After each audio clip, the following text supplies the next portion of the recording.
Hello there, I'm Matthew Gardner and welcome to this week's episode of Mondays with Matthew.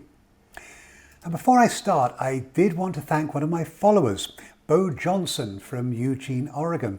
And Bo reached out to me regarding the latest US home ownership rate numbers. Well, I took a look at the data and it certainly seemed to be ripe for a video discussion. So thank you, Bo, much appreciated. Okay, before we get going, there is one rather large caveat that needs to be discussed first. Now, I know the disclaimers generally come out at the end, but this snippet is taken from the front page of the Census Bureau release on the home ownership rate in the second quarter of 2020. In the past, the Bureau relied on workers who would go out, knock on doors to see what share of the housing stock was vacant, what was occupied. And for those homes that were occupied, they would interview people who came to the front door to ask them if they were homeowners or renters, but not this time. And as you will see shortly, this change in methodology from personal visits to phone calls, well, it's led to some remarkably significant changes in the ownership rate. So, inasmuch as the report is still very worthy of discussion, we should all consider how the change in the data collection might have impacted the number, definitely in the second quarter and quite possibly in the first quarter of this year as well. Okay, by now, those of you that regularly watch my videos will know I do like to take a look back in time to offer some context. So here's the average home ownership rate in the US going back to 1890. Why did I choose 1890? Well, that was the first year that the census actually asked the question about whether people owned or rented their homes. From 1890 to 1920, the home ownership rate in America actually fell as immigration and increased urbanization offset rising incomes. Now, we did see an increase in the ownership rate during the 1920s. However, the Depression more than wiped out this gain, with the rate falling to a low of 43.6% by 1940. Between 1940 and 1960, well, the ownership rate jumped. It rose by over 18%, from 43.6% all the way up to 61.9%. Why? Well, this is wages increasing, as well as a large share of households. Well, they were getting older, and as they got older, they entered prime home buying age. There's also a veritable revolution in the mortgage financing market. Don't forget the GI Bill of Rights. And finally, the development of large-scale housing subdivisions. And these significantly sized projects offered a large number of more affordable homes. Now, after slow growth from 1960 to 1980, well, the rate surprisingly dropped, all down to 63.9% in the following decade. Now, part of this drop between 1980 and 1990 was actually due to an undercount adjustment that the Census Bureau implemented after the fact. Anyway, looking at more recent data, the ownership rate remained remarkably stable for the first few years of the 90s, but then started a remarkable trend of growth. So what was driving this? Well, here we need to look at President Clinton and his national homeownership strategy. That's a strategy that advocated a general loosening of lending standards. His plan clearly worked. Now, following his tenure, President Bush came along. He had his own version in order to continue to increase home ownership, which he believed to be remarkably important. And his was the American Dream Down Payment Act. And his plan also worked, until it didn't. In 2005, the home ownership rate hit an all-time high of 69.1%. But then the housing bubble started to deflate and then burst, which led the rate to drop to under 63% in 2016.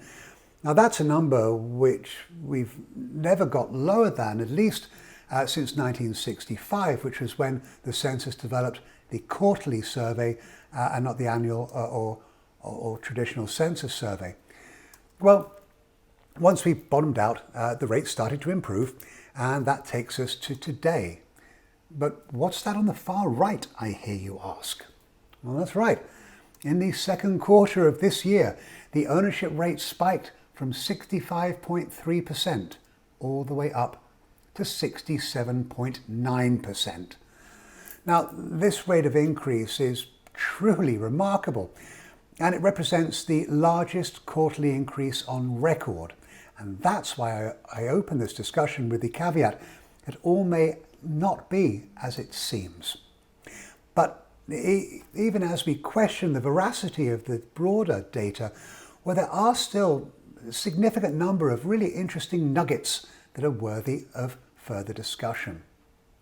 All right, look at that. It appears as if the greatest increase in home ownership was seen in the under 35 age cohort. Well, if you are a regular viewer of mine, what have I been saying about millennials? Well, this says that they might be listening. And look at that solid increase in Gen Xers as well. All in all, extremely solid numbers. And when we look at the year-over-year change, well, it's even clearer that the pace of increase is being dominated by younger households. I would add, brokers, builders, you really need to embrace this trend. It's not going to go away, and I think it offers a remarkable opportunity to provide ownership housing options for our nation's younger buyers. So when we look at the ownership rate by income, well, the census actually takes a rather simple, yet I would say effective route by showing the ownership rate for households making above the local median income and the ownership rate for households whose earnings are below the local median income. Now, we did see some solid growth in lower income households, possibly a function of lower interest rates, possibly a function of more relaxed lending requirements. But again, now I'm going to wait to see what revisions are made down the road, because the increase in the ownership rate in lower income households was very, very significant.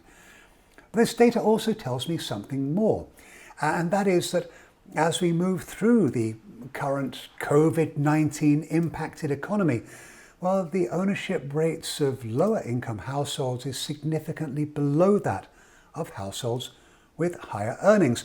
And as the pandemic has had a disproportionate impact on lower waged jobs, well, the likelihood, in my opinion, of any significant growth in foreclosures or distressed sales because of COVID-19, I still believe it's likely to be very muted. The census also shows the ownership rate by ethnicity, and this should make us all think. As you can see, the ownership rate for white households has been rising modestly, but has always been very high. But what's far more relevant is the differential in ownership rates between white households and other ethnicities. Although relatively high, the home ownership rate of Asian households is still 14.5% below that of white households. The rate for Hispanic households is 24.6% lower than white households.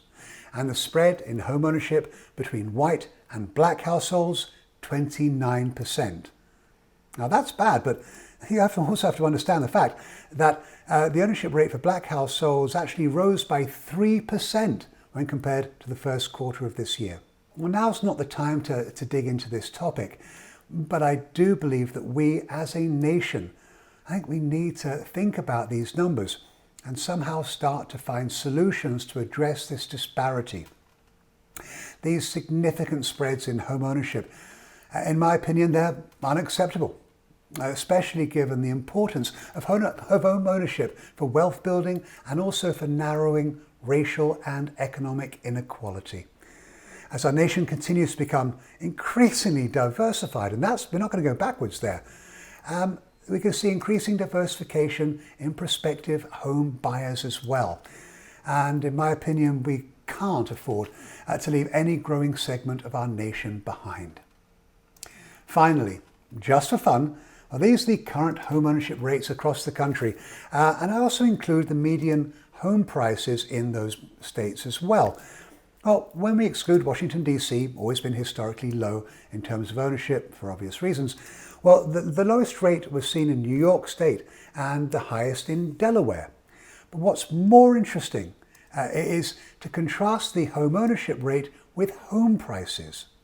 Of course, It's logical to think that the ownership rate would be highly correlated to home values. And you do see that ownership rate is low in expensive markets like DC and like California and also Hawaii. But you'll also see that this isn't always the case. For example, New York State and Nevada, the ownership rate 55.4% and 62.8% respectively. However, home prices in both markets, you look at median price, well, they're both in the low $300,000 price range. But things make more sense at the other end of the spectrum, with very high ownership rates seen in Delaware, in West Virginia, Alabama, and some other states where home values range from the low $100,000 mark up to the mid $200,000s. So there we have it. On the face of it, the headline number, truly remarkable. Very significant increase in the home ownership rate. But we should be cautious on relying on it. So I'm going to take a bit of a wait and see attitude here. I hope that today's topic's been of interest to you. As always, if you've got any thoughts about this particular subject, or if, like Bo, you've got a question you'd like me to cover in a future video, I would love to hear from you. Before I sign off, I do have to tell you, I'm actually going to be out of town for a much needed break, so you won't be seeing a video from me next week. But don't worry, I'll be back with you all on the 24th of August. Between now and then, take care out there. I hope that you'll choose to join me again when I get back. Stay safe. Bye now.